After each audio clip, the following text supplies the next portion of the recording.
परमात्माओं, आप जो भी कोई दुखी प्राणी होता है वो परमात्मा की राहत लेने के लिए संतों के पास जाते हैं, या उसको जो भी कोई बता दे कि वहां झाड़ा लगाते हैं, वहां कोई ओझा बैठा है तो वहां भी जाते हैं।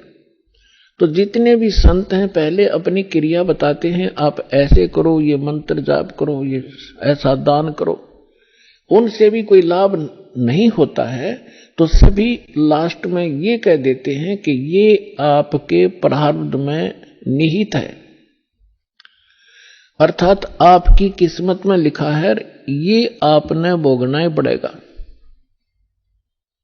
फिर उदाहरण देते हैं कि जैसे भगवान श्री राम ने बाली को मारा था, जो सुग्रीव का भाई था, वृक्ष की ओट लेकर, और उसका भी बदला भगवान ने भी देना पड़ा श्री कृष्ण रूप में। एक शिकारी ने उनके पैर में तीर मारा, विषाक्त, और तब श्री कृष्ण जी की मृत्यु हुई। वो मारने वाला कौन था? वो शिकारी, वो बाली वाली आत्मा थी, और श्री कृष्ण राम वाली आत्मा। तो इस तरह की अटकल देकर के रामानंद जी ने उस ब्राह्मण से कहा कि भाई ये तेरे प्रारब्ध के अंदर लिखा है, ये किसी भी तरीके से नहीं कट सकता। मैं जो विधि जानू था मैंने सारी बता दी। उसी समय परमेश्वर ने कहा, स्वामी जी आप बड़े विद्वान हो, वेदों को भी जानते हो, क्या वेदों में भी ऐसा नहीं लिखा कि परमात्मा जीव के सर्व पाप नाश कर सकता है? यानी पाप से ही दुख है। पाप जो प्रारब्ध में लिखा गया है, किस्मत में लिखा गया है, तो उसको प्रारब्ध का कष्ट कहते हैं, संकट कहते हैं, और वो भोगना ही पड़ता है, भोगने से ही समाप्त होता है। तो परमेश्वर ने प्रश्न किया, क्या स्वामी जी आप, क्या वेदों में भी ऐसा ही लिखा है? स्वामी जी ने तपाक से कहा कि हाँ ऐसा ही लिखा है, किसी वेद में ऐसा प्रमाण नहीं, सब ये लिखा कि अपना कर्म भोगना ही पड़ेगा।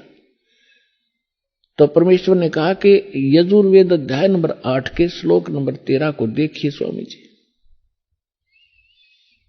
अब उनको जुबानी याद था, अपने आत्माओं या बिजली गिरी हुई है, सदग्रंथों को कंठस्थ याद कर रखा था इन ब्राह्मण लोगों ने, और इनको कख नहीं पता था ये बता क्या रहे हैं।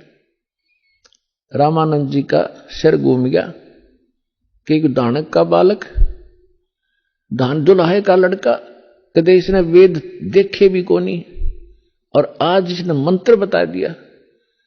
104 साल के उसमें परमात्मा के ऋण के जीवन में, लीला में जीवन जो परमात्मा शरीर में दिखा रहे थे, 99 वर्ष का अंतर था, 99 वर्ष बड़े थे परमात्मा से,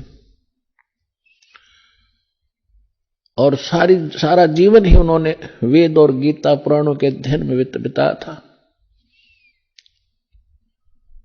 तो परमेश्वर ने कहा, कबीर साहब ने कहा, स्वामी जी यदि प्रारब्ध का कष्ट भोगना ही पड़ गया तो भक्ति की क्या आवश्यकता है? फिर अगर किसी के संस्कार में दुख है और दुख भोगना ही पड़ेगा, फिर भक्ति ने शर्म में मारेंगे, क्या आवश्यकता इस भक्ति की? कौन करेगा भक्ति? क्या आवश्यकता परमात्मा की? वो भक्ति इससे हटकर है, और वो मंत्र मेरे पास है।